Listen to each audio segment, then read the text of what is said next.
If you get caught in the middle of a big, open field during a lightning storm, which of the following uniforms would be most likely to keep you safe?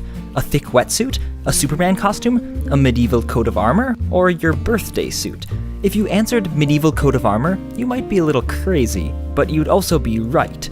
You'd be crazy, of course, because lightning is much more likely to strike metal than rubber, fabric, or bare skin. The reason is that lightning bolts are just long streams of fast-flowing electrons looking for the easiest path from point A to point B, and no everyday material provides an easier path than metal. So why would a material that lures lightning bolts keep you safe during a thunderstorm? Ironically, for the exact same reason it attracts the lightning in the first place. Metal is a great conductor of electricity. Electrons glide so easily over metals that they barely penetrate into the surface. And if an electrical current happens to be moving over a hollow metal container, like a can or a box or even a welded coat of armor, the current won't reach the inside of the container.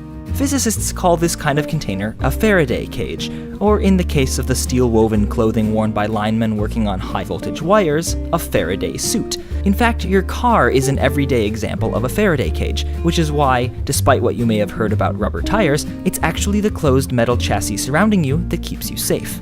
It channels lightning around rather than through you. Of course, if you're away from your car and get caught in an open field during a storm, chances are slim that you'll have a medieval coat of armor or high-voltage line suit handy. In that case, whether you're naked or in costume, your body unfortunately happens to be a better electrical conductor than both air and soil, so it provides a great shortcut for traveling current. Stand upright and you're the fastest route for a descending lightning bolt. Lie down and you're the best path for current racing along the ground from a nearby strike. So the best thing to do is crouch low and keep your feet close together. Crouching low is obvious, but similarly important, when your feet are right next to each other, your legs don't make for much of a shortcut for the current to get from A to B. And even if they are the best path for the lightning, when your feet are the only thing touching the ground, then the current will most likely travel up one leg and down the other, missing critical organs like your heart, something these cows couldn't avoid. But actually, the real best thing to do is avoid lightning altogether, and head indoors when you spot a storm on the horizon.